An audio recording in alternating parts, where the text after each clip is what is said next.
Hello and welcome to RetroQuest. I'm Jay and today we're playing Wipeout Fusion on the PlayStation 2, which was originally released in 2002. This was the first Wipeout game I properly played, having only dabbled with the PS1 titles, but I put a lot of hours into this back in the day and I'm excited to revisit it today. So let's head over to my comfy couch and boot it up.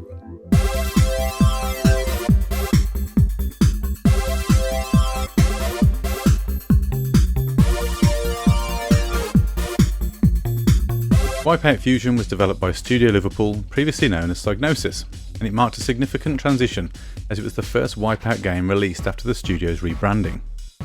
The game was developed for the PlayStation 2 and released in 2002, targeting a more mature audience. As a teenager at the time, this was like taking Mario Kart and making it relevant to a cooler, hipper me. For clarity, I was never cool or hip, but we all wanted to be right. The development of Wipeout Fusion faced several challenges. One notable issue was the transition from the original PlayStation to the more advanced PlayStation 2 hardware. This required the development team to significantly upgrade the game's graphics and performance capabilities. The team aimed to maintain the series' signature high-speed racing experience while integrating more complex and visually stunning tracks and environments. One of the standout features of Wipeout Fusion was its extensive track list and the introduction of new gameplay mechanics, such as zone mode, where players race at increasingly higher speeds until they inevitably crash. This mode was praised for its challenge and the adrenaline rush it provided. The game also saw a redesign of the user interface and ship designs, aiming to create a more immersive and visually appealing experience. Despite these efforts, the development team struggled with balancing the game's difficulty and the AI behaviour, which some players found to be overly punishing. Wipeout Fusion is set in the year 2160 and it's centred around the F9000 Anti-Gravity Racing League. This league is known for its high-speed anti-gravity racing competitions filled with advanced technology and intense rivalries. The game's narrative is more about the immersive experience of racing rather than a traditional storyline, focusing on the futuristic setting and the cutthroat nature of the sport. A successor to the F7200 League, the F9000 League is notorious for its corruption and commercialisation. The races are broadcast globally, with teams often engaging in unethical practices to gain an edge. Each team in Wipeout Fusion has a distinct background and personality. Key teams include Pfizer, AG Systems and Oricon. Each team has multiple pilots with unique stats and backstories, contributing to the game's depth.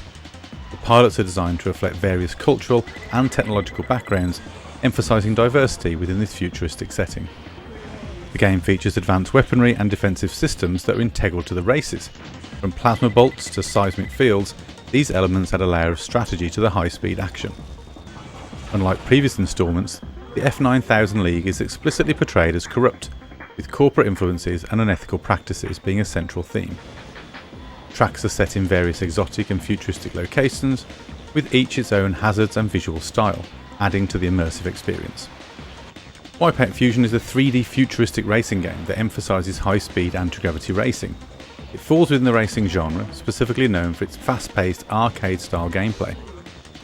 Players control anti-gravity ships that race on complex tracks featuring loops, jumps, and various environmental hazards. It seems that time has not been kind to me. When playing the game to capture footage for this video, I found that none of the muscle memory from the hours of play as a child had actually stayed with me. I was rubbish, and I forgot how brutal this game actually is. Once your ship's energy is depleted, you simply explode, and you're rescued from the course, ending your race. You don't respawn on the track just a bit further behind other racers, you're simply done for.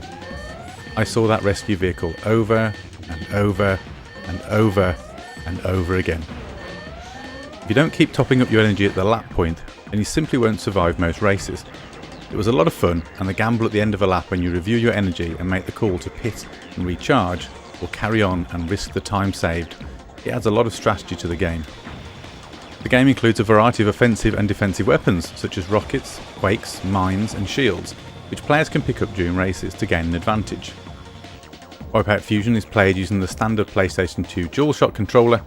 The analog sticks are used for steering, while the shoulder buttons control air brakes for sharp turns. The game introduces advanced physics and air brake mechanics which are crucial for navigating tight corners and maintaining speed. I actually found the D-pad easier to use than the analog sticks, and you do have that choice. I think back in the day I would have defaulted to the D-pads, as I always felt the sticks were in an odd place on this controller. Older me has adapted but back then analog sticks were new and I hadn't changed over.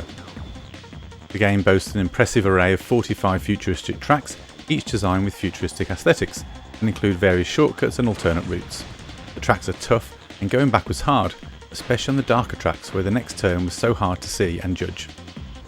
The game is known for its high quality graphics at the time, with detailed environments and dynamic lighting. Its soundtrack features electronic music that complements the high speed racing experience. Unfortunately, I didn't get to experience that though, as it features copyrighted music from the likes of Orbital, Timo Maas and others. So to avoid copyright claims, I turned the music off. It's amazing how much that affected the experience. It was still fun, but it certainly took away an element that I remembered this series so fondly for. I actually recently picked up the soundtracks to the original Wipeout and Wipeout 2097 after watching a great documentary on the game's music origins from NoClip on their YouTube channel. If you haven't seen it, then I'll pop a link in the description. Upon release, Wipeout Fusion received mixed reviews from both players and critics. IGN rated the game 7.9 out of 10, praising its graphical improvements and new features, but criticising its departure from the precision controls of previous entries. GameSpot gave it a 7.4 out of 10, highlighting the impressive track designs, fast-paced gameplay, but noting that the game didn't really innovate enough beyond its predecessors. And then Eurogamer rated it 7 out of 10, appreciating those visual upgrades and challenging AI, but mentioning the floaty physics as a drawback.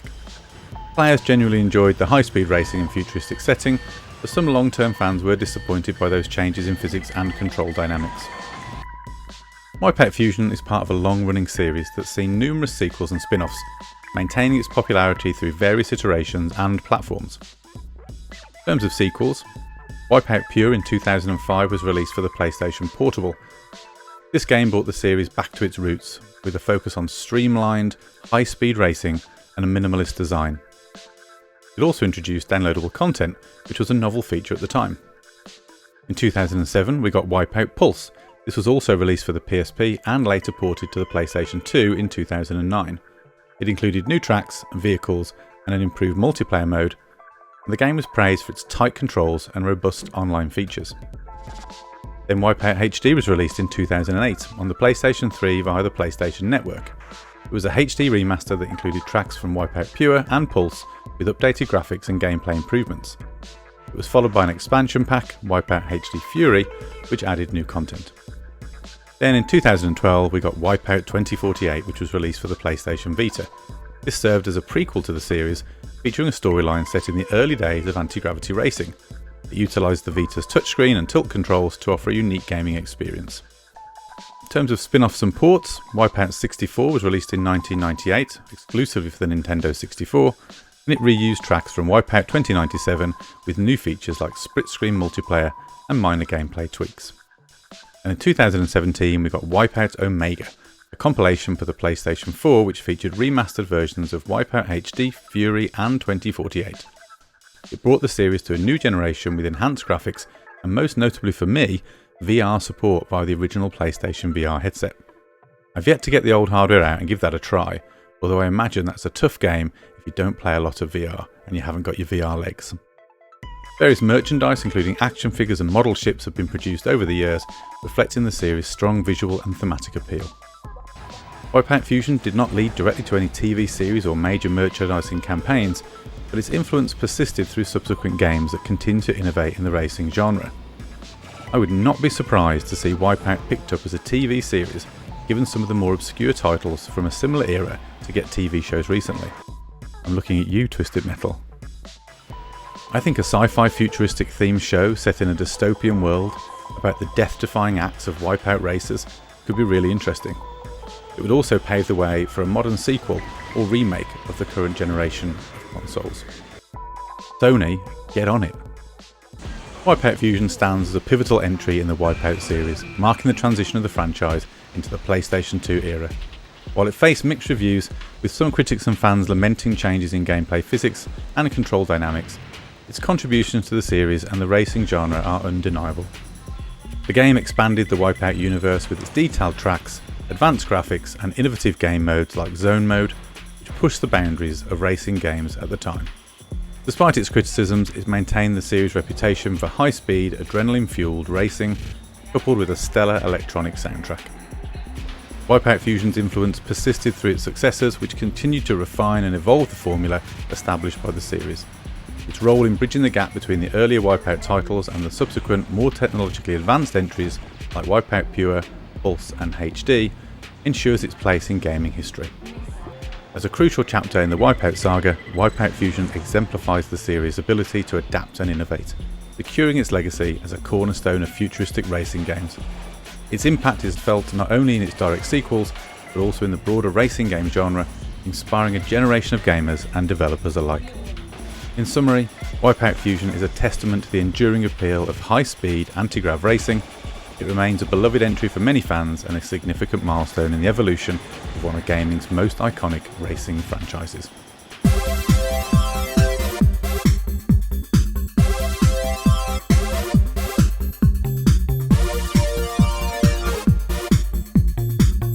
So there you go, that's Wipeout Fusion on the PlayStation 2. Had a great time revisiting this and I hope you did too. If you enjoyed this, then please like and subscribe, it really helps the channel. And let me know your memories of this game down in the comments, as well as any games you'd like to see me cover in the future on RetroQuest. For now though, I'll say that's it, and I'll see you in the next video.